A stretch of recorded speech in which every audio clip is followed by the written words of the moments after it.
The investment world can be pretty murky. On today's episode of Friends Talk Financial Planning, learn 4 secrets that investment experts don't want you to know. Hi, I'm John Scherer, and I run a fee-only financial planning practice in Middleton, Wisconsin. And I'm Bridget Sullivan, Mermel. I've got a fee-only financial planning practice in Chicago, Illinois. And before we go any further, please subscribe. It helps YouTube recommend our channel to other people and helps us get our word out more. So, John, I'm really excited about this and what investment experts don't want you to know. And so let's start with our first thing. Yeah, well, before we even start, it's really like our world in general, generically speaking, the financial world seems to be really built on making it more complicated than it needs to be, or making it sort of like, oh, geez, don't look behind the curtain and, sort of give me your money and I'll make you rich, right? Like those are the things we hear, or the messaging that we hear a lot in our world, and in particular, it's, hey, the investments, this is the key to success, right? And we hold the secrets. Yeah.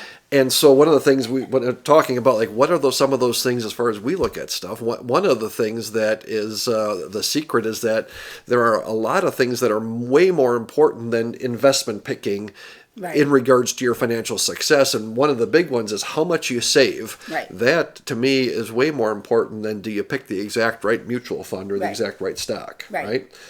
And so as you think about that, and that's one of the things that a lot of the investment world or the financial advice world is not into, does not provide advice on or does not help people with is, hey, if you don't, if your pile of money is this big, but you get awesome investment returns, yep, it's going to grow.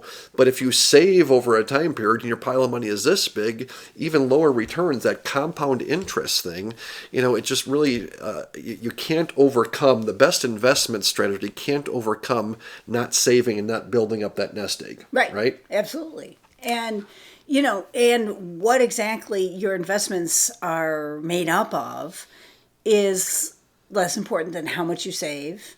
And it's also more important, and it's also less important than how much you have in conservative investments versus how much you have in aggressive investments. So I'm going to say how much you have in stocks versus bonds. Yeah. That's all more important than which mutual fund you pick or which stock you pick. But that's not the messaging that so many of us hear, right? It's, well, did this fund beat the market? Our fund beat the market 5 years in a row. Or I was just talking to a colleague here the other day, and a client recently left them because, geez, if I get average returns, why would I even pay you to do that? Mm-hmm. And you go, wait a minute, there's all these other things that go into it. Yeah, if you just get average returns, right, you're successful, right? Trying to accomplish your goals. But that's not the messaging. That's not what you see in the TV ads and those sorts of things. It's all about how do I beat the market, and again, that's the big secret. Like, oh, I've got the key to success. A lot of other things, and the number one thing is, boy, if you save a lot of money, and that can be a couple different things, right? One is saving out of your paychecks, right? Do I not, put money into my long-term permanent saving? The other thing is, do I save when I'm in my consumables, right? Am I saving with my buying airline tickets and doing other things and not spending, frivolously, those sorts of things. So that's one of the things that I think the people in the investment world specifically don't want the regular person to know, that, hey, there's no magic wand when it comes to this. There's a lot of other things that you can control and do that are more important. Yeah, and just it's not as exciting and certainly not as sexy as investment returns. And investments capture the imagination of certain people. Right. And so I think of it as using a metaphor is like chase scenes in cop shows. Okay, so if you actually talk to somebody who's involved in this, they would tell you, like, a chase is kind of a bad idea. People get hurt. The person who's running away gets hurt. The person who's chasing after them gets hurt. The innocent bystanders get hurt, and like chases are actually a pretty bad idea, and they try to avoid chases. And so, but a movie without a chase seems not very exciting, right? Like, this is going to be a whole new era of cop shows without the chase scene, responsibly driving down the road, because our human emotions are like chase scenes. I like to be chased, so so that's the first thing. It's like, Saving is where it's at. I think of it like the cocktail party talk. Like, oh, I bought, XYZ stock and it tripled in value, and that's pretty sexy to talk about. But, geez, I raised my savings from 8% to 10%. Aren't I swat? Like that doesn't sell, right? That's not exciting on things. So that's one of them. One of the other big secrets that that people on the investment side don't want you to know is that tax planning can really provide more value than stock picking. Yeah. Right? I mean, and talking to the CPA about this, right? Totally. Yeah. I mean, being smart with taxes and managing tax situations, knowing what you're doing, whether it's giving money to charity or how you're managing the investments or taking your deductions on things, that stuff provides real tax bang for the buck. And it's something that you can absolutely control, right? Right. Well, and there's different types of accounts. So there's taxable accounts, there's IRA accounts, there's Roth IRA accounts, and then there's some other ones too. But those are the three ones. And how you would, if you have all those three, and how you invest all those three, that you can build your investments. Our goal is to always have people have the most money to spend. So have the most money after taxes. That's our goal. And you can manipulate that with how you would, how much you have in these and how you invest it. So the average the thing is, here's what they don't want you to know about this, is that makes their job harder. It's harder to tell you to do it's easier to tell you to do a portfolio, one third. All of your accounts are going to have the same basket, and same mix, it's the same in each basket. Yep. That's easier. Yep. You can just have a computer do that for you.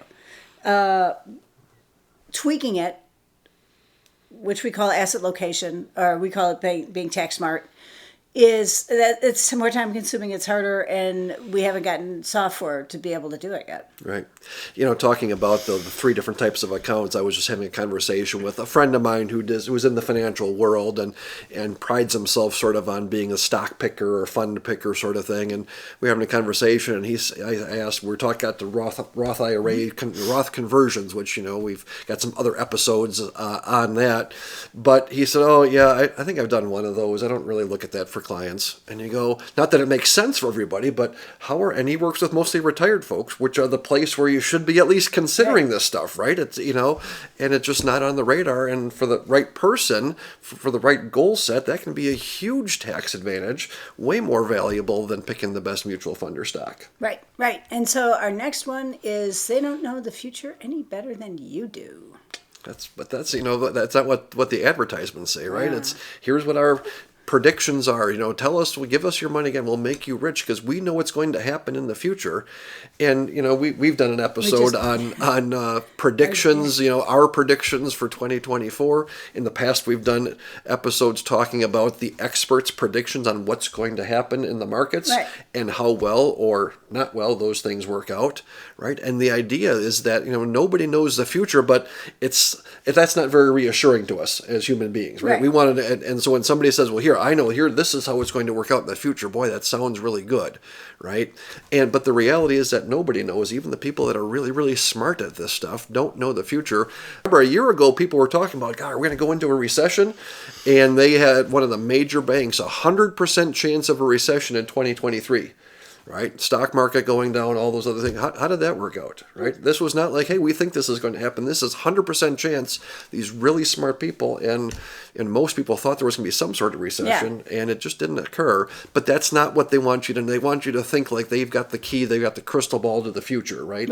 And so that's one of those hidden secrets. Well, and I think we all long for the financial parent who really, like if you're a kid and there's so much you don't know, and so you think you idolize your parents and think they know everything, and we also then you get to be a parent and you realize you don't know anything. There's a sense of security about that feeling like, no, they got this. Yeah. They know that, and it's like, well, especially about predictions and exactly what's going to happen in the world, that they don't know anymore. That's a great analogy, because then you get to be a parent and you realize, golly, you're just kind of flying by the seat of your pants. When you were a kid, you thought your parents knew everything and you wanted that guide, and you realize that no, they're just making stuff up, just like we do in the investment world. All right, last one: comprehensive planning trumps investment planning. All right, so we have some great examples of when looking at everything gave us better returns for our clients than any investment advice we ever gave. So one is we have a consultant do Social Security analysis for clients, and I call one situation the Letterman dad, where there's an older parent who's of retirement age, and they have a dependent child who's under, I don't recall what the age is, 16 or 17, but they can, if they file, then they can get benefits for this child too. Right. Okay. Right. Minor kids get benefits if the parent is over full age. Right. Right. And this person is not retired yet, but it's like the money is rolling in. Yeah. More money than we're probably ever going to get with their investments. Yep. Yeah. And that big hit. Yeah, that was a hit. Right.